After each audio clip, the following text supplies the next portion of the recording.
നമസ്കാരം. മനുഷ്യൻ അസൂയ വന്നാൽ എന്താ ചെയ്യുക? ഒരാളൊരു എന്ത് വിശ്വാസ പ്രമാണത്തിൻ്റെ പേരിലാണെങ്കിലും ഒരു പ്രശ്നത്തിൽ പോയി പെട്ടു ഒന്നുമില്ലായ്മയിൽ നിന്ന് എല്ലാം നേടാനുള്ള ഒരവസരം ഈശ്വരൻ കൊടുത്തു. അതിൻ്റെ ഏറ്റവും ഉന്നതിയിലെത്തി കഴിഞ്ഞപ്പോൾ ഒപ്പം നടന്നവരെയും ചേർത്ത് പിടിച്ചവരെയൊക്കെ വിസ്മരിക്കും. അത് ഒരാളെ കുറ്റം പറയാൻ കഴിയില്ല. അത്തരം കാര്യങ്ങൾ മനുഷ്യനല്ലേ, മനുഷ്യന് മാത്രമല്ലേ ഇതൊക്കെ ചെയ്യാൻ പറ്റൂ. ഇപ്പം ഞാൻ രാവിലെ വെമ്പായത്ത് നടക്കാൻ പോകുമ്പോൾ കുറേ നായ്ക്കൾ എൻ്റെ പുറകെ വരും. എന്നോടുള്ള സ്നേഹവും എന്നിൽ ദിവ്യ അത്ഭുതങ്ങളൊന്നും ഉണ്ടായിട്ടല്ല, ഞാൻ അവർക്ക് ബിസ്ക്കറ്റ് വാങ്ങിച്ചു കൊടുക്കും. ചില നായ്ക്കൾ എൻ്റെ ദേഹത്ത് ഇങ്ങനെ കയറി വാ തുറക്കും, അപ്പം ഞാൻ വായിൽ വെച്ച് കൊടുക്കും. എല്ലാവരും കാണുന്നതാണ്, വെമ്പായത്ത് ഒരുമാതിരിപ്പെട്ടവർക്കൊക്കെ എനിക്കറിയാം. അത് നമ്മളിൽ അത്ഭുത സിദ്ധിയൊന്നും ഉണ്ടായിട്ടല്ല, നമ്മൾ ഭക്ഷണം കൊടുക്കുന്നതിൻ്റെ, അതിൻ്റെ വിശപ്പ് മാറ്റാൻ കൊടുക്കുന്നതിൻ്റെ വാലാട്ടും നന്ദി കാണിക്കും. പക്ഷെ മനുഷ്യനിൽ അതുണ്ടെന്ന് നമുക്ക് വിശ്വസിക്കാൻ വയ്യ. നന്ദി കാണിക്കുന്നവരൊക്കെ ഉണ്ടാവും. പക്ഷെ നായ്ക്കളെ സംബന്ധിച്ചിടത്തോളം നമ്മുടെ തന്ത്രശാസ്ത്രത്തിൽ ഭൈരവന്മാരാണെന്ന് പറയും. ശിവസാന്നിധ്യമുള്ളതാണ്. കാരണം ഒരിക്കൽ അതിന് ഒരു നേരത്തെ ആഹാരം കൊടുത്താൽ നമ്മുടെ ഗന്ധം, നമ്മുടെ വിയർപ്പിൻ്റെ ഗന്ധം, നമ്മുടെ കാലടികൾ, അതുകൊണ്ടാണ് കുറ്റാന്വേഷണത്തിനകത്ത് നായ്ക്കൾക്കുള്ള ഒരു പങ്കുണ്ട്, വളരെ വലുതാണ്. ഒരു കള്ളനെ പിടിക്കാൻ അതിങ്ങനെ ഒന്ന് മണപ്പിച്ചാൽ മതി. അവൻ്റെ ഒരു രോമം മണപ്പിച്ചാൽ പോലും അവൻ എവിടെയാണ്, ഏത് വഴിയിലൂടെയാണ് പോയെന്ന് കറക്റ്റായിട്ട് പോവും. അതിൽ നമ്മൾ തന്ത്രശാസ്ത്രത്തിൽ ഭഗവാൻ പരമശിവൻ്റെ, സാക്ഷാൽ പരമശിവൻ്റെ പ്രപഞ്ചശക്തിയായിട്ട് ഉജ്ജ്വലമായി ജ്വലിച്ചു നിൽക്കുന്ന അതിൻ്റെ ഭൂതഗണങ്ങളാണ് നായ്ക്കളെ. അതുകൊണ്ട് നായ്ക്കളെ കൊല്ലുകയും ഭൈരവന്മാരെ കൊല്ലുകയും ഭീകരമായി തല്ലിച്ചതയ്ക്കുകയും അതിനെയൊക്കെ ഉപദ്രവിക്കുകയും ഒക്കെ ചെയ്യുന്ന ആൾക്കാർക്ക് പിന്നീടും തലമുറകളുമായിട്ടൊക്കെ വരുന്നതുണ്ട്. ഇപ്പോഴൊക്കെ ആൾക്കാർ വളരെ സ്നേഹിച്ച് വളർത്തുന്ന നായ്ക്കളൊക്കെ ഒരുപാടുണ്ട്. അനാഥമായി ജീവിക്കുന്നവർക്കൊക്കെ പോമറേനെ നായ്ക്കളെ വാങ്ങിച്ചു കൊടുക്കും. സ്നേഹിക്കുന്നപ്പോൾ പല വിഭാഗത്തിലുണ്ട്, എനിക്കിതൊക്കെ അറിയാവൂ പേരുകൾ, വാങ്ങിച്ചു കൊടുക്കും. അപ്പോൾ അവർക്കൊരു കൂട്ടാണ്. മക്കളെ വളർത്തി വലുതാക്കി വിദേശത്തേക്ക് വിട്ട് കഴിഞ്ഞാൽ കുറച്ച് നായ്ക്കളെ കൊടുക്കും, അല്ലെങ്കിൽ പക്ഷികളെ വാങ്ങിച്ചു കൊടുക്കും. മക്കൾക്ക് എന്നോട് പലരും ചോദിച്ചു, ഞാൻ ചെന്ന് അമ്മയ്ക്ക് ആരുണ്ട് കൂട്ട്? അതൊരു നല്ല മറ്റേ ഒരു ഡോഗുണ്ട്, അതിൻ്റെ പേരെനിക്ക് അറിഞ്ഞുകൂടാ. അപ്പോൾ എന്ത് ചെയ്യും? അമ്മയ്ക്ക് അത് മതി. എന്താണ് അത്? ഭക്ഷണം കൊടുക്കും, നോക്കും. പണ്ട് അധ്യാപിക എന്ന് പറയുന്നൊരു സിനിമയുണ്ട്, അധ്യാപിക, പഴയ സിനിമയാണ്. അപ്പോൾ എൻ്റെ അമ്മ തമാശയായിട്ട് പറയും, അച്ഛൻ മരിച്ചതിന് ശേഷം, എൻ്റെ സ്ഥിതി അവസാനം ഈ അധ്യാപിക സിനിമയിലെ പോലെ തന്നെയാണ്. എന്താണ്? ഞങ്ങൾ 3 മക്കളുണ്ട്. പക്ഷെ അമ്മ എപ്പോഴും പറയുന്നത് എന്താണ്? എൻ്റെ സ്ഥിതിയും എൻ്റെ അധ്യാപിക സിനിമയിലെ പോലെ.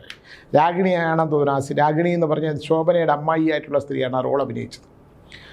അതിൽ ഈ എല്ലാ കുടുംബത്തിലും എല്ലാവരെയും നോക്കി അവസാനം ഒരു നായ്ക്ക് മാത്രം ഒരു ഭക്ഷണം കൊടുക്കും. ഇവർ വളർന്ന ആ കഥയുടെ അവസാനം അത് എനിക്ക് തോന്നുന്നു അത് എല്ലാം പ്രശസ്തനായ മുട്ടത്തുവർക്കിയുടെ കണ്ട ഒരു വലിയ കഥയാണ്.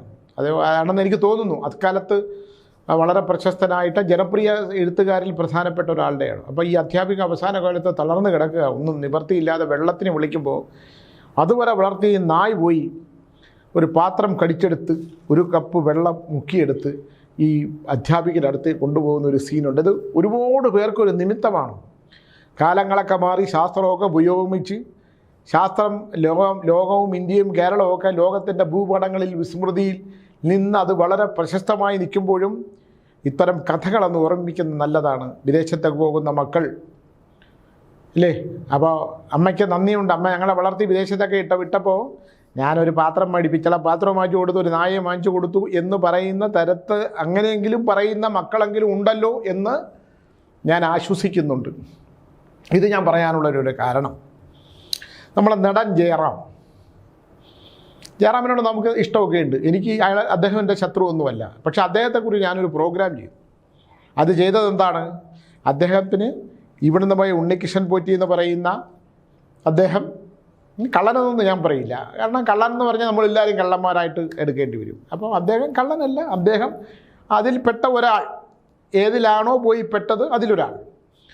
അദ്ദേഹം അയ്യപ്പൻ്റെ സാലഭഞ്ജികൾ നിൽക്കുന്നതുമായിട്ട് ബന്ധപ്പെട്ടിട്ടുള്ള ഒരു സ്വർണമായിട്ട് ബന്ധപ്പെട്ടുള്ള വിഷയം തൻ്റെ വീട്ടിലേക്ക് കൊണ്ടുപോയതിനെക്കുറിച്ച് ഞാൻ ഒരു പ്രോഗ്രാം ചെയ്തു. ശരിയാണ്, അത് 100% ഒരിക്കലും ജയറാം എന്ന് പറയുന്ന ഒരു ബ്രാഹ്മണ സമുദായത്തിൽപ്പെട്ട ഒരാൾ ചെയ്യാൻ പാടില്ലാത്തതാണ്. കാരണം ഒരു വിഗ്രഹം ഇരിക്കേണ്ട സ്ഥലം, വിഗ്രഹത്തിനെ ഇരുത്തുന്ന പ്രാണപ്രതിഷ്ഠ ചെയ്ത സ്ഥലം, ആ സ്ഥലത്തൊക്കെ ചുറ്റുമതിലോടുകൂടി കെട്ടിയ സ്ഥലം, ഭഗവാൻ ഇരിക്കുന്നതിന് ചുറ്റുമുള്ള ഇരിപ്പിടത്തിന് സുരക്ഷിതമായി കൊടുക്കുന്ന ഇതേപോലുള്ള ചെമ്പോ ലോഹമോ കരിങ്കല്ലോ എല്ലാം ഏതോ ഓരോരുത്തരുടെ കണക്കനുസരിച്ചിട്ടുള്ളത്, അതിനെയൊക്കെ ഇളക്കി മാറ്റിക്കൊണ്ടുവന്ന് ഇത് ചെയ്യുമ്പോൾ ബ്രാഹ്മണ സമുദായത്തിൽ പിറന്ന ഒരാൾ അദ്ദേഹം അയ്യോ എൻ്റെ വീടേക്ക് കൊണ്ടുവരരുത്, എൻ്റെ വീട്ടിലേക്ക് അത് കൊണ്ടുവരരുത് എന്ന് പറയുക, അത് തടയുക മാത്രമല്ല ചെയ്യേണ്ടത്, അത് വേണ്ടപ്പെട്ടവരെ അറിയിക്കണമായിരുന്നു.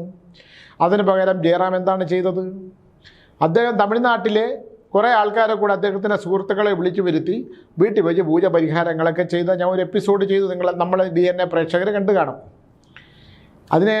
അങ്ങനെ ആവുമ്പോഴാണ് അദ്ദേഹം ഏറ്റവും കൂടുതൽ വേദനിപ്പിച്ചു എന്ന് പറയുന്ന ഒരാൾ എന്നെ കാണാൻ വരുന്നു. ഇതിനാണ് ജയറാമിനെക്കുറിച്ചുള്ള കുറേ കഥകളും. ഞാൻ പറഞ്ഞു അയ്യോ താങ്കൾ ഇതെന്നോട് പറയണ്ട, ജയറാം എൻ്റെ ശത്രുവല്ല, അദ്ദേഹം മിത്രമാകാനോട്ട് ഞാൻ പോയിട്ടുമില്ല, ഒരു പ്രാവശ്യം ഞാൻ കണ്ടിട്ടുള്ളൂ. പിന്നെ ഞാൻ ഏതോ ഒരു പാതിരാസൂര്യനെ പാതിരാമണല്ലോ ഏതോ ഒരു പടത്തിൻ്റെ ഷൂട്ടിംഗ്, ഞാൻ രാമേശ്വരത്ത് മുടിയും താടിയും ഒക്കെ വളർത്തി ഭ്രാന്തനെ പോലെ അലിഞ്ഞു കിടന്നപ്പം അവിടെ ഷൂട്ടിംഗ് നടക്കുന്നു. ഞാൻ ആ സ്ഥലത്ത് ഇങ്ങനെ മാറി നിന്നപ്പോൾ അദ്ദേഹം ശ്രദ്ധിച്ചു എന്ന് തോന്നുന്നു. അതെവിടെയോ കണ്ട ഒരു മുഖച്ഛായ കൊണ്ട്, ഇത്രയേ ഉള്ളൂ. അല്ലാതെ ജയറാം എന്നെ വ്യക്തിപരമായി ഒരു തേജോധവും ചെയ്തിട്ടില്ല. അപ്പോഴാണ് പറഞ്ഞത് അവന് കാരാഗൃഹത്തിൽ കിടക്കണം, സ്വാമി ഞാൻ അവൻ്റെ കുറേ ഡീറ്റെയിൽസ് തരാം, ഇതെല്ലാം DNA വായിക്കണം. എന്തിന്? നമ്മൾ അദ്ദേഹത്തിനോട് പറയാനുള്ളത് നമ്മൾ അദ്ദേഹത്തിന്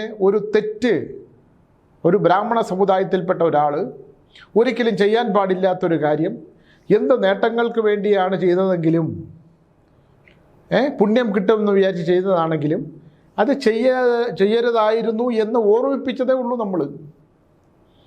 അപ്പോഴാണ് നാണ്ട് ഒരാൾ വരുന്നു, ഒരാളല്ല, ജയറാമായിട്ട് സിനിമയായിട്ട് ബന്ധപ്പെട്ട സിനിമ എടുത്ത ആൾ, ജയറാം വേദനിപ്പിച്ചു എന്ന് പറയുന്ന ആൾ, അവർ കൂട്ടം എന്ന് പറഞ്ഞാൽ 2-3 പേരേ ഉള്ളൂ, എൻ്റെ അടുത്ത് വന്നിട്ട് ഇദ്ദേഹത്തെക്കുറിച്ചുള്ള രേഖാമൂലമായ കുറേ കാര്യങ്ങളെല്ലാം കൂടെ ഇതിൽ അവതരിപ്പിക്കാനായിട്ടാണ് പരിപാടി.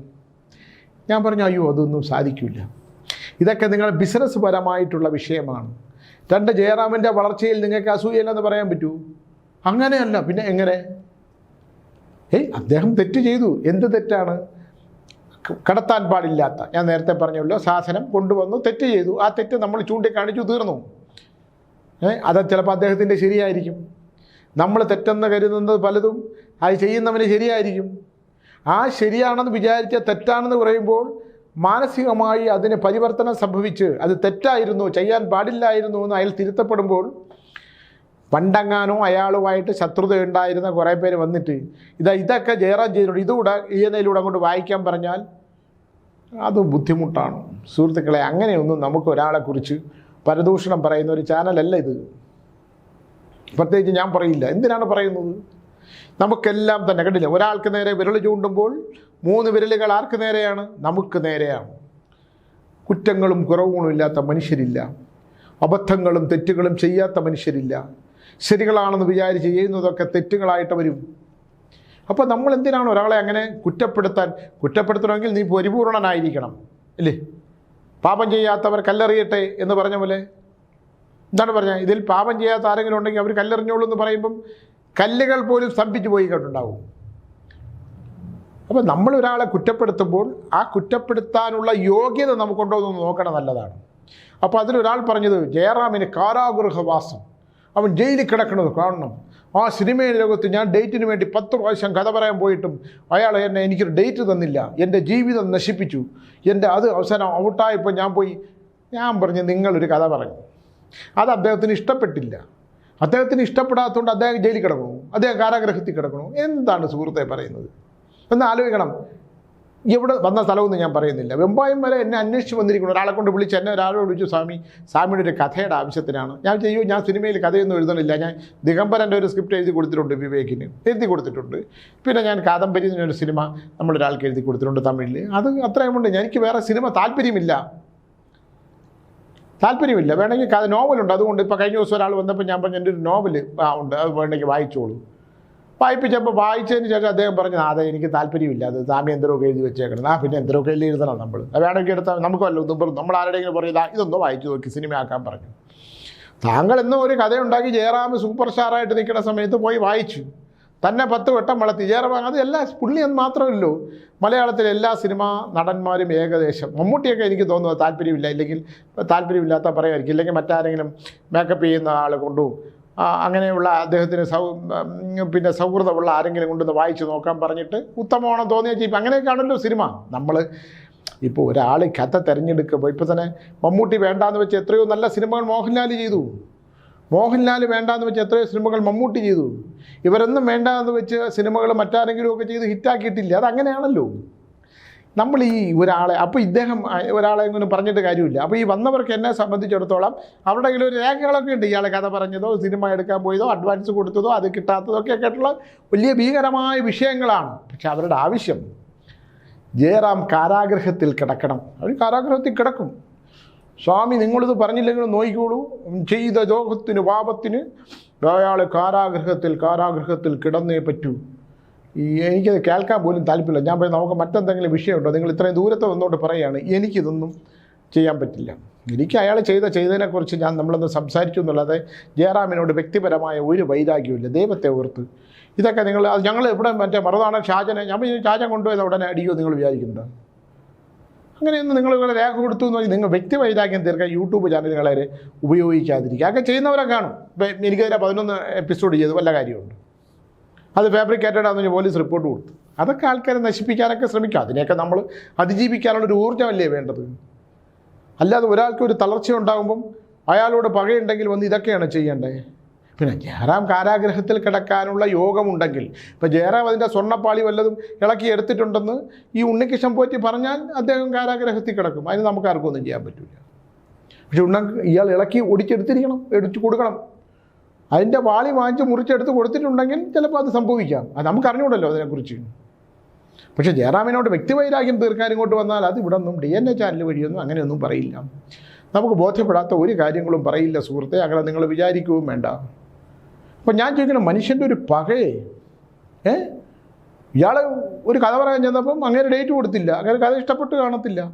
അപ്പോൾ ആ ഇഷ്ടപ്പെടാത്തത് കൊണ്ട് അയാൾക്ക് ഇങ്ങനൊരു ആപത്ത് വന്നപ്പോൾ, ഒരു അബദ്ധം വന്നപ്പോൾ ആ അബദ്ധത്തിൽ മുറുകെ പിടിച്ചുകൊണ്ട് അയാളെ ഇല്ലായ്മ ചെയ്യാനായിട്ടുള്ള ശ്രമം, അത് നമ്മുടെ മനുഷ്യൻ അങ്ങനെയാണല്ലേ.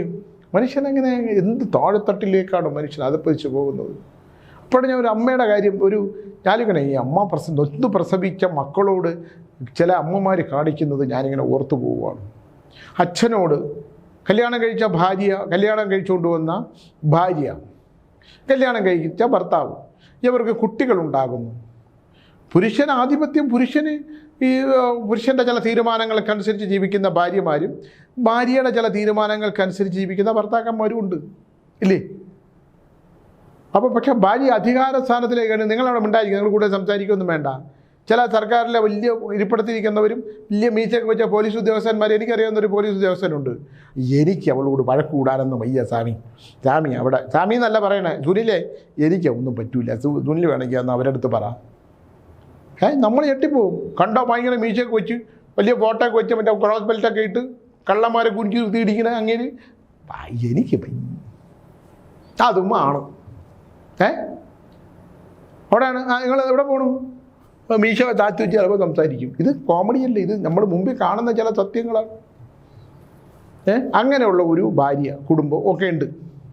ഇവിടെ ഞാൻ പറഞ്ഞു വന്നത്, ഒരമ്മ സ്വന്തം ഭർത്താവിനെ വീഴ്ത്താൻ ആഭിചാരം ചെയ്യുന്നു, സ്വന്തം മകളെ വീഴ്ത്താൻ ആഭിചാരം ചെയ്യുന്നു. വളരെ ദയനീയമായിട്ടുള്ള ഇളയ മകൾ അതിന് കൂട്ടുനിൽക്കുന്നു. അങ്ങനെ കൂട്ടുനിൽക്കുമ്പോൾ ആഭിചാരം ചെയ്തു കൊടുക്കുന്നവനുണ്ട്. എന്തിനാണ് ഇവർ ഇങ്ങനെ ആഭിചാരം ചെയ്യണത്? എന്ത് ദോഷമാണ് ഈ ഭർത്താവും മകളും ഒക്കെ നിങ്ങളോട് ചെയ്തത്? അപ്പോൾ അവരെന്നോട് ചോദിക്കേണ്ട ചോദ്യം എന്തിനാണ് എന്നുള്ളതാണ്. അപ്പോഴാണ് യഥാർത്ഥത്തിൽ ഒരു അഭിപ്രായ വ്യത്യാസം. നമ്മൾ ഈ ജാതക പൊരുത്തമൊക്കെ നോക്കിയായിട്ടായിരിക്കുമല്ലോ ഇദ്ദേഹം ഈ അമ്മയെ കല്യാണം കഴിച്ചത്. ഈ ഇവരുടെ അമ്മ എന്ന് പറയുന്ന ആളെ കല്യാണം കഴിച്ചത് ആയിരിക്കുമല്ലോ. അവർക്ക് അന്ധമായിട്ടുള്ള കുടുംബപ്രേമം, കുടുംബത്തോടുള്ള ഇഷ്ടം. ഈ ഭർത്താവിനെ സംബന്ധിച്ചിടത്തോളം അദ്ദേഹത്തിന് അതിന് അമ്മയോട് ഭയങ്കര ഇഷ്ടം. ഇത് രണ്ടും തമ്മിൽ അങ്ങോട്ട് പൊരുത്തപ്പെടില്ല. എന്തെങ്കിലും ഉണ്ടെങ്കിൽ ആകെ ഒരു സഹോദരിയേ ഉള്ളൂ. അവരുടെ ഭർത്താവ് മരിച്ചുപോയി, പട്ടാളത്തിലായിരുന്നു, മരിച്ചുപോയി. അപ്പോൾ ഇദ്ദേഹം എന്തെങ്കിലും ചെയ്യും. പോലീസ് ഉദ്യോഗസ്ഥനല്ലേ, അഴിമതി പണം കിട്ടി അവിടെ കൊടുക്കും. ഉടൻ ഭാര്യയ്ക്ക് അത് പ്രശ്നം. എനിക്ക് 2-3 പെമ്മക്കളാണ്, നിങ്ങൾ ഇതെല്ലാം കൂടി നിങ്ങളെ സഹോദരിക്കും ആ തള്ളയ്ക്കും കൊടുത്താൽ അങ്ങനെ കുടുംബം അങ്ങനെ ആകെ പ്രശ്നങ്ങളുടെ പുറത്ത് പ്രശ്നങ്ങളുമൊക്കെ ആയി അവിയൽ വരുവായി.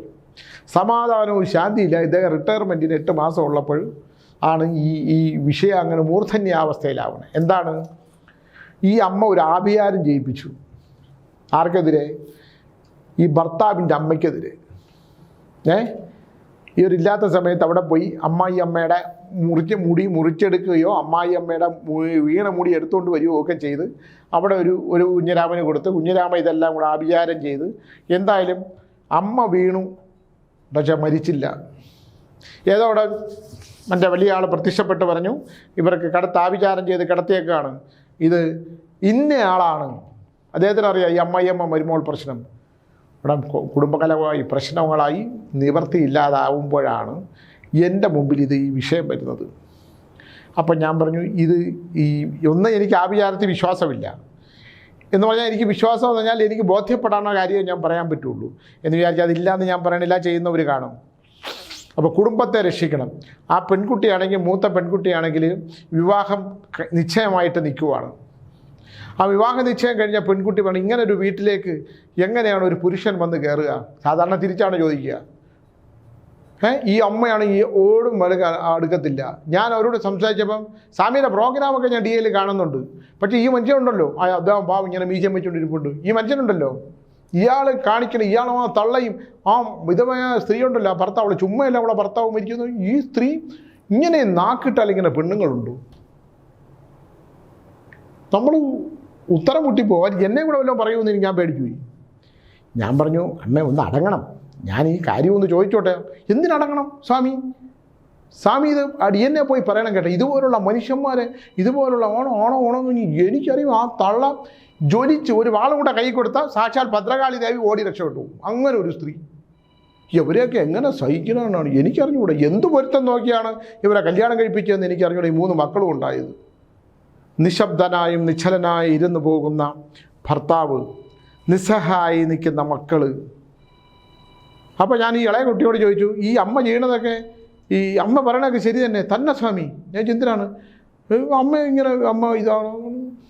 നമ്മൾ ചില സമയത്ത് എന്തു ചെയ്യാനാണ്? കുടുംബ ഭദ്രതയില്ലായ്മ, ആഭിചാരം ചെയ്ത് അമ്മായിയമ്മയെ കിടത്താൻ, വിധവയായ അവരുടെ സഹോദരിയെ വീഴ്ത്താൻ, മക്കളെ കല്യാണം കഴിപ്പിച്ച് കൊടുക്കാൻ പറ്റാത്ത കുടുംബത്തിൽ താണ്ഡവമാടുന്ന ഇത്തരം ഭാര്യമാരെ, ഇത്തരം സ്ത്രീകളെ നമ്മൾ എന്താ പറയേണ്ടത്? നിസ്സഹായരായി പോകുന്ന ഭർത്താവിൻ്റെ അവസ്ഥ ഏത് ദൈവത്തെ. അപ്പം ഞാൻ പറയും, നിങ്ങളെ ശരീരത്തിൽ സ്വാമിക്ക് എന്നെ കണ്ടിട്ട് വല്ലതും തോന്നുന്നുണ്ടോ? ഞാൻ തോന്നുന്നുണ്ട്. എന്താണ്? ചെവുക്കുറ്റി നിങ്ങൾക്ക് നല്ല ഈ ആകെ നട്ടലില്ലാത്ത അടിച്ച് ചെവുക്കുറ്റിക്ക് ഒരെണ്ണം തന്ന് അവിടെ മര്യാദയ്ക്ക് ഇരുത്താൻ പറ്റാത്തതുകൊണ്ടാണ്. നിങ്ങൾ എന്ത് തോന്നിവാസമാണ് ആ ഭർത്താവിനെ പറയുന്നത്? എന്ത് മോശപ്പെട്ട പദങ്ങളാണ് ഉപയോഗിക്കുന്നത്? അയാൾ നേരെ ചൊവ്വേ എടുത്ത് ഒരു കൈ എടുത്ത് ഒരെണ്ണം തന്നാൽ നിങ്ങളവിടെ വീഴല്ലേ ഉള്ളൂ. പിന്നെ അതങ്ങനെ ആ സ്ത്രീ നോർമലാണോ എന്ന് എനിക്ക് തോന്നിയില്ല. ആഭിചാരത്തിൻ്റെ ശക്തികളും അതിനിടയിൽ ദൈവമയങ്ങളും. അത് പിന്നെ ഞാനപ്പോൾ അവിടുന്ന് അദ്ദേഹത്തിനോട് പറയൂ, എനിക്ക് പറ്റില്ല ഇവരോടൊന്ന് സംസാരിക്കാൻ. അപ്പോൾ പുറത്തിറങ്ങി, ഞാൻ അദ്ദേഹത്തിനെ വിളിച്ചുകൊണ്ട് പുറത്തിറങ്ങിയപ്പോൾ ഈ പാവം മകൾ കൂടെ വന്ന്, സ്വാമി അവർ നല്ലൊരു ഉദ്യോഗസ്ഥയുള്ള സ്ത്രീ. അവർ പറഞ്ഞു, അമ്മ സ്വാമി ഞാൻ കല്യാണം കഴിക്കാൻ പോവുകയാണ്, എൻ്റെ കുറച്ച് സ്വർണ്ണം എടുത്ത് ഈ അച്ഛൻ ആ സഹോദരിയുടെ മകളുടെ കല്യാണത്തിന് കൊടുത്തു. അന്ന് തുടങ്ങിയതാണ് ഈ അമ്മ. എന്തെങ്കിലും ഒരു സമാധാനമുണ്ടോ? അമ്മയുടെ ശരീരത്തിൽ വല്ല ബാധയുണ്ടോ? ഞാൻ കുറച്ച് നേരം അവരെങ്ങനെ നോക്കിക്കൊണ്ടിരുന്നു. എന്തൊരു ബാധയാണ്! മനുഷ്യത്വം ഇല്ലാതെ ഇങ്ങനെ സംസാരിക്കുന്ന ഭർത്താവിൻ്റെ സഹോദരിക്ക്, വിധവയായ സഹോദരിയുടെ മകൾക്ക് നിവർത്തിയില്ലാതെ കല്യാണത്തിന് വന്നപ്പോൾ ഈ മകൾക്ക് വെച്ചിരുന്ന കുറച്ച് അവരുണ്ടാക്കിയതാണെന്നാണ് പറയുന്നത്. അവരുണ്ടാക്കിയത് പറഞ്ഞാൽ ഭർത്താവ് കൊണ്ടുകൊടുത്ത പൈസയിൽ നിന്നല്ലേ ചിട്ടി അങ്ങോട്ട് പിടിച്ചുണ്ടാക്കിയത്. നമ്മൾ ഈ സമൂഹത്തിൽ ഇത്തരം കാര്യങ്ങളിൽ നിന്നൊക്കെ മനുഷ്യൻ എങ്ങനെയാണൊരു സ്വസ്ഥമായിട്ടൊന്ന് ഉറങ്ങാനല്ലേ ഞാൻ പറയുന്നുള്ളൂ. സമാധാനവും ശാന്തിയുമായിട്ടൊന്ന് ഉറങ്ങാനല്ലേ പറയുന്നുള്ളൂ. ആ പാവപ്പെട്ട പെൺകുട്ടിയുടെ നിസ്സഹായമായ അവസ്ഥ. അപ്പം ഞാൻ ചോദിച്ചു, ഇളയ പെൺകുട്ടി ഞാൻ മാറ്റി നിർത്തി ചോദിച്ചു, ഈ അമ്മ പറയണത് ശരി തന്നെ? ആ സ്വാമി സത്യം തന്നെയാണ്. ഈ സ്വർണ്ണം അവരിങ്ങനെ അമ്മയെ സപ്പോർട്ട് ചെയ്യാണ്. അപ്പം ഞാൻ ചോദിച്ചു, ഇയാൾക്ക് പ്രേമം വല്ലതും ഉണ്ടാ? എൻ്റെ മുഖത്ത് ഇങ്ങനെ നോക്കിക്കൊണ്ടെന്ന് കുറച്ച് നേരം. ഞാൻ പറഞ്ഞു ഇയാൾക്ക് വല്ല ഇയാൾ ഈ അമ്മ ഇങ്ങനെ സപ്പോർട്ട് ചെയ്യണത്, ഇയാൾക്ക് ജാതി മാറി വിവാഹം കഴിക്കാനുള്ളൊരു യോഗമുണ്ട്. അപ്പോൾ അങ്ങ് മനസ്സിലായി. അല്ല സ്വാമി അത് ഞാൻ അത് ഇയാൾ ജാതി മാറി കല്യാണം കഴിക്കണ ഒരു യോഗമുണ്ട്, അതിന് ഈ അമ്മ സപ്പോർട്ട് ചെയ്യുമായിരിക്കും, മറ്റവരാരും സപ്പോർട്ട് ചെയ്യുക, അവരാരും അറിഞ്ഞിട്ടില്ല അല്ലേ? അപ്പോൾ അതിന് സപ്പോർട്ട് ചെയ്യുന്നുണ്ട്. ഈ അമ്മയുടെ കാണിക്കുന്ന അമ്മ എന്ന് പറയുന്നതേ ദൈവവും മനുഷ്യനും കൈകൂപ്പി നിൽക്കുന്ന, ദൈവവും പിശാചും കൈകൂപ്പി നിൽക്കുന്ന ദേവപ്രകാശം, ജീവപ്രകാശമാണ് അമ്മ എന്നോടെ അടുത്താണ് ഈ അമ്മ ഈ താണ്ഡവം മുഴുവൻ കാണിക്കുന്നത്. തനിക്ക് ഇഷ്ടമുള്ള ചെറുപ്പക്കാരൻ്റെ കൂടെ പുറകാൻ വേണ്ടിയിട്ട് ഈ അമ്മയ്ക്ക് കൂട്ടുന്നുണ്ട് ആ പാവപ്പെട്ട മൂത്ത സഹോദരിയും ഈ അച്ഛനെയും വിധവയായ അച്ഛൻ്റെ സഹോദരിയും ആ തളർത്തിയിട്ട അമ്മയും. നാളെ തനിക്ക് നേരെ ഈ തള്ള തിരിയില്ല എന്ന് വല്ല ഇതുണ്ടോ എന്ന് ചോദിച്ച്. നിങ്ങൾക്ക് കാലം വളരണ കണ്ടില്ലേ? ശാസ്ത്രം വളർന്നു നിൽക്കുന്ന കണ്ടില്ലേ? ഈ തോന്നിവാസങ്ങൾക്ക് കൂട്ടിയിക്കാൻ പറ്റുള്ളൂ. ഈ തള എവിടെ കൊണ്ടുവന്ന് ഇതൊക്കെ ചെയ്യുന്നത് ഈ വശീകരണവും മന്ത്രവും ഭൂതവും അതൊക്കെ എന്തൊരു ലോകമാണ് ഇത്. എനിക്കങ്ങ് അറപ്പ് തോന്നി ശരിക്കും പോയി. അപ്പോൾ ഇദ്ദേഹത്തിന് പാവം മനുഷ്യൻ സാറേ സ്വാമി വരണമെന്ന് പറഞ്ഞ് എന്നെ വിളിച്ചോണ്ട് എന്ന് വിളിച്ചു. സ്വാമി ഞാൻ എന്ത് ചെയ്യണം? നമ്മൾ എന്തൊന്ന് പറയാനാണ്? നമ്മളെന്താണ് ഇതിനകത്ത് പറയേണ്ടത്? ഞാൻ എൻ്റെ ഏറ്റവും നല്ല രസം അതാണ് എനിക്ക് തോന്നിയത്.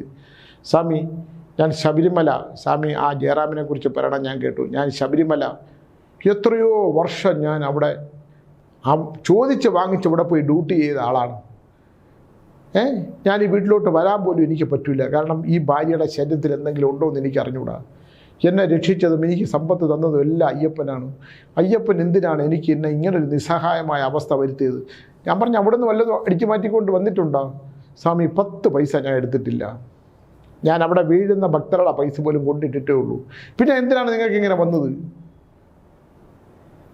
അതിന് ചോദ്യമില്ല. എനിക്ക് അറിഞ്ഞുകൂടാ സ്വാമി. ഞാൻ ആ നടയിൽ എല്ലാവരും പോലും രാത്രിയും പകലും എത്രയോ വർഷങ്ങൾ ഞാൻ ആ ഡ്യൂട്ടി ചോദിച്ചു നോക്കി അവിടെ ഡ്യൂട്ടി ചെയ്ത ഒരു മനുഷ്യനാണ്. പക്ഷേ എനിക്ക് സമാധാനമില്ല, എനിക്ക് ശാന്തിയില്ല. എൻ്റെ ശാസ്താവ് എന്തിനാണ്, എൻ്റെ അയ്യപ്പൻ എന്തിനാണ് എന്നോട് ഇത്തരമുള്ള കാര്യങ്ങൾ ചെയ്യുന്നത്? അപ്പോൾ ഞാൻ ചോദിച്ചു അവിടെ ഈ ഇതുപോലുള്ള സംഭവങ്ങളൊക്കെ എല്ലാം ഉണ്ട് സ്വാമി, എല്ലാം ഉണ്ട്. ഒന്നിനും കണക്കില്ല, ബില്ലില്ല. ഇപ്പോഴും ബുക്കിലാണ് എഴുതുന്നത്.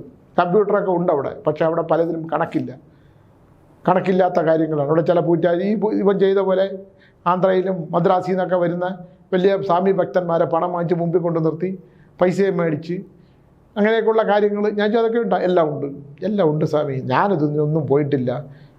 ഞാൻ തൊഴുത് അയ്യപ്പനെ പ്രാർത്ഥിച്ചു. എന്നിട്ടും എനിക്ക് അങ്ങനെ ഒരു ദുർവിധി വന്നു. ഞാൻ ഇത്തിരി പൈസയൊക്കെ ആൾക്കാർ എനിക്ക് നിർബന്ധിച്ച് തന്നപ്പോൾ ഞാൻ വാങ്ങിച്ചിട്ടുണ്ട്. 3 പെൺമക്കളല്ലേ, അമ്മ ഇഷ്ടംപോലെ സ്വത്തുമൊക്കെ ഉള്ള വലിയ നായരില്ലേ, എന്നിട്ട് എന്തിനാണ് പിന്നെ ഈ പൈസയൊക്കെ വാങ്ങിക്കണത്? അവിടുന്ന് ദൈവത്തിൻ്റെ പൈസ ഒന്നും എടുത്തിട്ടില്ല സ്വാമി. കിട്ടണ പൈസയൊക്കെ ഞാൻ കൊടുത്തിട്ടേ ഉള്ളൂ. പിന്നെ എൻ്റെ സഹോദരി നിവർത്തിയില്ല. ആ കൊച്ചിനെ ഞാൻ ഒന്ന് പഠിപ്പിച്ചത് ശരിയാണ്. വയ്യാത്ത അമ്മയെ നോക്കി. ഇവൾക്കാണെങ്കിൽ ഈ മറ്റേ ഫിക്സ് വരും, എപ്പോഴാണ് വീണ് തീരണം എന്ന് എനിക്ക് അറിഞ്ഞുകൂടാ. അവിടെ ഞാൻ സഹായിച്ചത് ശരി തന്നെയാണ്. അവർ ഇവള് കിടന്ന് ഇത്രയും ബഹളം ഉണ്ടാക്കേണ്ട ആവശ്യമുണ്ടോ? വീട്ടിലെ പുരുഷന്മാർക്ക് സമാധാനം കൊടുക്കണ്ടേ? അപ്പോൾ ഞാൻ ചോദിക്കണത് അതാണ്. ശബരിമല ശാസ്താവിനെ ഇത്രയും വർഷം സർവീസ് ചെയ്ത് ഇത്രയും വർഷം ജപിച്ച് അവിടെ ചോദിച്ച് വാങ്ങിച്ച് ശബരിമല സീസൺ മുഴുവൻ ശബരിമല മണ്ഡലകാലത്തെല്ലാം അവിടെ തന്നെ കിടന്ന് അയ്യപ്പ എന്ന് വിളിച്ച് ശരണം വിളിച്ച് പ്രാർത്ഥിച്ച് 18-ാം പടിയിലൂടെ മനുഷ്യനെ മുഴുവൻ ഇങ്ങനെ തള്ളി കയറ്റി വിട്ട് ലക്ഷങ്ങളെ അങ്ങോട്ട് കയറ്റി വിട്ടാൻ ഊർജം കൊടുത്ത ഒരു പോലീസ് ഉദ്യോഗസ്ഥന് ദുഃഖം മാത്രമേ ഉള്ളൂ. വിധി ആവിചാരം ചെയ്യണ ഭാര്യ, ആവിചാരം ചെയ്യണ ഭാര്യയ്ക്ക് കൂട്ടു നിൽക്കുന്ന ഒരു മകള്. എന്താണ് ഈശ്വരൻ ഇങ്ങനെ? നമ്മൾ അയ്യപ്പനോട് തന്നെ ചോദിക്കാൻ ഞാൻ പറഞ്ഞു. അവിടെയാണ് നമ്മൾ ഈ പറയുന്നത്. നമ്മൾ ദൈവത്തിനോട് ഒരുപാട് അങ്ങ് അടുക്കാൻ പോയാൽ ദൈവം ഇങ്ങനെ ചേർത്ത് പിടിക്കും. എന്തിനാണ്? ഒരിക്കലും ഭക്തൻ വിട്ടുപോകരുത്. അവന് ദുഃഖവും ദുരിതം. ഇപ്പം കുറേ പൈസ കൊടുത്താൽ കുറച്ച് കഴിയുമ്പോൾ ദൈവം പോയി എന്ന് പറയും. അവന് ദുഃഖങ്ങൾ കൊടുത്തോണ്ടിരുന്നാൽ അവനെങ്ങനെ ചേർത്ത് പിടിക്കും ദൈവം? ഞാൻ പറഞ്ഞിട്ടില്ലേ അങ്ങനെ? എന്തു പറയാനാണ്? മനുഷ്യൻ്റെ ദുഃഖങ്ങളും ദുരിതങ്ങളും സംഘർഷങ്ങളും അവിടെ നമ്മൾ ചെന്ന് അഭയം തേടുന്ന ശബരിമല ഗുരുവായൂർ പോലുള്ള സ്ഥലത്ത്, ആറ്റുകാൽ പോലുള്ള സ്ഥലത്ത് അവിടുന്ന് ദൈവത്തിനെ കടത്തിക്കൊണ്ടുപോകണ കുറേ കള്ളന്മാർ. അവിടേക്ക് ഇവരെയൊക്കെ പ്രതിഷ്ഠിക്കുന്നതിന് മുമ്പ് ഒന്ന് ആലോചിക്കണ്ടേ? എന്തെല്ലാം കാര്യങ്ങളാണ് ഈ ഭൂമിയിൽ നടക്കുന്നത്? എനിക്കൊരു വിഷയമായിട്ട് ചർച്ച ചെയ്യാൻ പറ്റില്ല, എനിക്ക് അറിഞ്ഞുകൂടാ. എൻ്റെ അടുത്ത് വരുന്ന കാര്യങ്ങൾ ഞാൻ ഇങ്ങനെ അറിയാതെ പറഞ്ഞു പോകും. എനിക്ക് താങ്ങാൻ പറ്റാത്ത ഒരുപാട് വിഷയങ്ങളുണ്ട്. ഞാനിപ്പോൾ സത്യം പറഞ്ഞാൽ ജയറാമിൻ്റെ അവർ കൊണ്ടുവന്ന കാര്യങ്ങൾ ഞാൻ ഒരിക്കൽ 2 പ്രാവശ്യം കേട്ടപ്പോൾ എനിക്ക് മനസ്സിലായി, അതിന് സത്യം കാണും, എനിക്ക് അറിഞ്ഞുകൂടാ. പക്ഷേ ഇവിടെ വന്നിരുന്ന കുറേ നേരം നമ്മൾ സിനിമാ നടനല്ലേ, അദ്ദേഹത്തിനെതിരെ ഒരു 4 പരദൂഷണം പറയാം, കുറേ ആൾക്കാർക്ക് കേൾക്കാൻ ഇഷ്ടമുണ്ട്. പക്ഷേ എന്നാലും സ്ഥിരമല്ലാത്ത കുറേ കാര്യങ്ങളുണ്ട്, ഞാൻ അത് പറയണില്ല. എനിക്കത് പറ്റില്ല. എനിക്കത് കേട്ടപ്പോൾ ഒരു തരം ഈ വന്നവരോട് ഞാൻ പറഞ്ഞു, എനിക്ക് നിങ്ങളെ ഇറങ്ങിപ്പോകാൻ പറയാൻ ബുദ്ധിമുട്ടുണ്ട്, ദൈവത്തെ ഓർത്ത് നിങ്ങൾ നമുക്ക് ഈ സംസാരം ഇവിടെ വെച്ച് നിർത്താം, മറ്റെന്തെങ്കിലും സംസാരിക്കാനുണ്ടെന്ന് പറഞ്ഞ പോലെ. സമൂഹത്തിലെ ഇങ്ങനെ ചീഞ്ഞു നാറിയ അവസ്ഥകൾ, ചീഞ്ഞു നാറിയ മനുഷ്യർ, മാനസിക വളർച്ചയില്ലാത്ത മനുഷ്യർ, അങ്ങനെയുള്ള മനുഷ്യരുടെ ഇടയിൽ നമ്മൾ ജീവിച്ചു പോകേണ്ട ഒരവസ്ഥ. ഒരു വീട്ടിലെ ഐശ്വര്യം എന്ന് പറയുന്ന സ്ത്രീയാണ് അല്ലേ? ആ സ്ത്രീ ഐശ്വര്യ സമ്പന്നയായിട്ട് നിന്നാൽ മാത്രമേ ആ പ്രസരിപ്പുണ്ടാവുകയുള്ളൂ. സന്ധ്യയ്ക്ക് ഒരു വിളക്ക് കൊളുത്തിച്ച് വെച്ചാൽ, എന്നിട്ട് ഞാൻ അദ്ദേഹത്തോട് ചോദിച്ചു, നിങ്ങൾ ഈ ഗൃഹത്തിൽ എന്താണ് സ്വാമി ദോഷം? അത് അദ്ദേഹം ചോദിച്ചു എൻ്റെ അടുത്ത്. ഞാൻ പറഞ്ഞു 2 കാര്യം പറഞ്ഞു, നിങ്ങൾ വിശ്വസിക്കുമെന്ന് എനിക്ക് അറിഞ്ഞൂടാ. ഇവിടെ സന്ധ്യയ്ക്ക് കുളിക്കണത് ആരാണ്? എന്നിട്ട് ഈറനോട് ആ വെള്ളത്തോടുകൂടി മുറിക്കാത്തോട് കയറിപ്പോണത് അതെൻ്റെ ഭാര്യ തന്നെ. ഞാൻ നിങ്ങൾ ഈ മുഷിഞ്ഞ വസ്ത്രങ്ങൾ, പുറത്തുനിന്ന് ഇട്ടുകൊണ്ട് വന്ന വസ്ത്രങ്ങൾ മുഴുവൻ ആ വിഴുപ്പോടുകൂടി ഈ കട്ടിലിൽ വാരിയിടുന്ന ആരാണ്? അതെൻ്റെ മക്കളല്ല. അങ്ങനെ അതെല്ലാം ദുരിതമാണ്, ഭൂദേവി ലക്ഷണമാണ്. നനഞ്ഞ് തോർത്താത്ത മുടിയിൽ നിന്നുള്ള വെള്ളം സന്ധ്യയ്ക്ക് മുറ്റത്ത് വിളക്ക് എത്തിക്കുമ്പോൾ മുറ്റത്തൂടെ അകത്തേക്ക് വീണ് കഴിഞ്ഞാൽ ഉണ്ടാകുന്ന ദോഷം. 2, നമ്മുടെ വ്യയമായി പോയ രക്തം വിയർപ്പാക്കുമ്പോൾ ആ വിയർപ്പ് വറ്റിപ്പിടിച്ച വസ്ത്രങ്ങളെ കിടപ്പറയിൽ കൊണ്ട് ഇട്ട് കഴിയുമ്പോൾ ഉണ്ടാകുന്ന ദുരന്തം. ധനം ഇല്ലാതെ ഈ ദുർദേവത നമ്മൾ ശുദ്ധമാക്കി വൈകുന്നേരം കർപ്പൂരമൊക്കെ പുകച്ച് ഒക്കെ വെള്ളമൊക്കെ തളിച്ച് തൂത്ത് വൃത്തിയാക്കി കുറച്ച് ധൂമമൊക്കെ കൊടുത്തു കഴിഞ്ഞാൽ ഒരു ചന്ദനത്തിന് കത്തിച്ചാൽ പോലും ദുർദേവതയുടെ സാന്നിധ്യം ഉണ്ടാവില്ല. ഇത്തരം കാര്യങ്ങളൊക്കെ ചെയ്യുമ്പോഴുണ്ടാകണോ ദുർദേവത കിടക്കയിലാണെങ്കിലും വീടിൻ്റെ തെക്കേ മൂലയിലും വാസസ്ഥലം ഉണ്ടാക്കും, ചിലന്തി വലകൾ ഉണ്ടാക്കും. എത്ര ചിലന്തി ഇന്നടിച്ചാലും നാളെ ചിലന്തി വല വരും.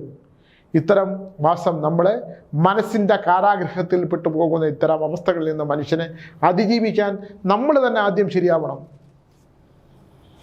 അപ്പോൾ ശബരിമല ശാസ്താവിനെ വർഷങ്ങളോളം ഭജിച്ചിട്ടും വ്രതം നോറ്റിട്ടും 18-ാം പടിയിലൂടെ മനുഷ്യനെ കയറ്റിവിട്ട് ആ അധ്വാനവും വ്യയവും ഒക്കെ ആക്കിയ മനുഷ്യന് ദുഃഖങ്ങളും ദുരിതങ്ങളും കൊടുക്കുന്ന കലിയുഗവരതനായ അയ്യപ്പൻ കലികാലത്തിലുള്ള ഇത്തരം വിശേഷങ്ങളും ഇത്തരം ദുഃഖങ്ങളും ദുരിതങ്ങളും ഒക്കെ ഭഗവാൻ എപ്പോഴാണോ മൂല്യച്യുതി ഉണ്ടാകുന്നത്, എപ്പോഴാണോ ഈ കലിയുഗത്തിലല്ല ഏത് യുഗത്തിൽ, ത്രോപരയുഗത്തിലാണെങ്കിലും ദ്വാപരയുഗത്തിലാണെങ്കിലും ത്രേതായുഗത്തിലാണെങ്കിലും ഈ ലോകത്തിന് നാശമുണ്ടാക്കുന്ന കാര്യങ്ങളുണ്ടാകുമ്പോൾ ഭഗവാൻ അവതരിക്കും എന്ന് പറഞ്ഞ പോലെ ശബരിമലയിൽ എന്നുള്ള കേരളത്തിലെ ദേവസ്വം ബോർഡിൻ്റെ കീഴിലുള്ള ദൈവവിശ്വാസമില്ലാത്തവർ ഭരിക്കുന്ന ദേവസ്വം ബോർഡിൻ്റെ കീഴിൽ ഉണ്ടാകുന്ന അഴിമതികളും അനാചാരങ്ങളും അരാജകത്വത്തിനും പരിഹാരമുണ്ടാക്കാൻ ആ ഒരു അവതാരമായിട്ടാണ് കലിയുഗ പുരുഷൻ ഈ കട്ടൽപ്പാളികളിലൂടെയും ഇല്ലെങ്കിൽ സ്വർണ്ണക്കെട്ടുകളിലൂടെയും വന്നത്. അതുകൊണ്ട് കാരാഗ്രഹത്തിലേക്ക് വീഴാൻ പോകുന്ന എന്ന് പറഞ്ഞാൽ ഒരു വെളിച്ചം ഇങ്ങനെ കത്തി നിൽക്കുമ്പോൾ ഈയലുകൾ ഇങ്ങനെ പറന്ന് വെളിച്ചെണ്ണയിൽ വീണ് ദഹിക്കുന്നത് പോലെ ദഹിക്കാൻ തയ്യാറായി നിൽക്കുന്ന ഒരുപാട് ദൈവവിശ്വാസമില്ലാത്തവരെയും ദൈവത്തിൻ്റെ പണം കട്ടെടുത്തവരെയും അല്ലെങ്കിൽ ദൈവഹിതമില്ലാത്ത കർമ്മങ്ങൾ ചെയ്തവരും അവിടെ ദൈവത്തിൻ്റെ മുമ്പിൽ ഇരിപ്പിടങ്ങളിൽ കയറിയിരുന്ന സാധാരണ ഭക്തന്മാരെ ചൂഷണം ചെയ്യുകയും അവർ കൊടുത്ത ധനം കൊള്ളയടിക്കുകയും ഒക്കെ ചെയ്തവർക്ക് വരാൻ പോകുന്നത് ഈയാമ്പാറ്റ പോലെയാണ്. പ്രകാശത്തിന് ദൈവികമായ ചൈതന്യത്തിന് ചുറ്റും പറന്ന് അതിൽ വീണു മരിക്കുക, കാരാഗ്രഹവാസം അനുഭവിക്കുന്ന, ഏകാന്തവാസത്തിൽ ചെയ്തു പോയ തെറ്റുകളെക്കുറിച്ച് പരിതപിച്ച് കിടക്കാൻ പറ്റുന്ന ഒരു അവസരം ഉണ്ടാകാൻ പോവുകയാണ്. നീതിയും കോടതികളും ഒക്കെ കോട്ടിട്ട വലിയ വക്കീലന്മാരൊക്കെ വന്ന് വാദിച്ച് ജയിപ്പിക്കാനൊക്കെ ശ്രമിച്ചാലും ഭഗവാൻ എടുത്തണിഞ്ഞിരിക്കുന്ന ഒരു കോട്ടുണ്ട്. ആ ദിവ്യത്തിൻ്റെ കോട്ട് മറികടന്നു പോകാൻ നിങ്ങൾക്ക് സാധിക്കില്ല. കള്ളന്മാരെയും കൊള്ളക്കാരെയും ദൈവഹിതമില്ലാത്ത കർമ്മങ്ങൾ ചെയ്തരും ദൈവത്തിൻ്റെ പണമടിച്ചവൻ രക്ഷിക്കാൻ ശ്രമിക്കുന്ന വലിയ വക്കീലന്മാരോട് എനിക്ക് പറയാനുള്ളത്, ഇതെല്ലാം വാങ്ങിച്ച് നോട്ട് കെട്ട് പണവുമായിട്ട് വീട്ടിലേക്ക് ചെല്ലുമ്പോൾ ഒന്നും അറിയാത്ത പാവപ്പെട്ട നിങ്ങളുടെ വീട്ടിലെ കുടുംബനാഥങ്ങൾക്ക് ദോഷങ്ങളൊന്നും വരാതിരിക്കാനും കൂടി പ്രാർത്ഥിക്കണം. നല്ല കർമ്മങ്ങൾ ചെയ്ത തെറ്റ് ചെയ്യുന്നവരെ രക്ഷിക്കാൻ ശ്രമിക്കുന്നത് പോലെ ഒരു പാതകം മറ്റൊന്നുമില്ല. അങ്ങനെ ക്രൂരകൃത്യങ്ങൾ ചെയ്ത് ജീവിച്ച പല വക്കീലന്മാർക്കും അനുഭവിക്കേണ്ടി വന്ന ദുരിതം, അവരുടെ തലമുറകൾക്ക് അനുഭവിക്കേണ്ട ദുരിതം, ഇതേപോലുള്ള അമ്പലക്കൊള്ള നടത്തിയവരെ അമ്പലത്തിലെ വിഗ്രഹങ്ങൾക്ക് ചുരുണ്ടിക്കൊണ്ടുപോയവരെ, അമ്പലത്തിൻ്റെ വാതിലിൻ്റെ സ്വർണം മുറിച്ചെടുത്തവരെ രക്ഷിക്കാൻ ശ്രമിച്ചാൽ പ്രിയപ്പെട്ട അഭിഭാഷകരോട് ഞാൻ പറയുന്നു, നിങ്ങളൊന്ന് ശ്രദ്ധിക്കുക. ഇവരുടെ കേസുകൾ വാദിക്കുമ്പോൾ ഇവരെ രക്ഷപ്പെടുത്താൻ ശ്രമിക്കുന്നത് വലിയ ഭീകരമായ ദുരന്തത്തിനിടയാക്കുമെന്ന് പറഞ്ഞുകൊണ്ട് നിർത്തുന്നു. നമസ്കാരം.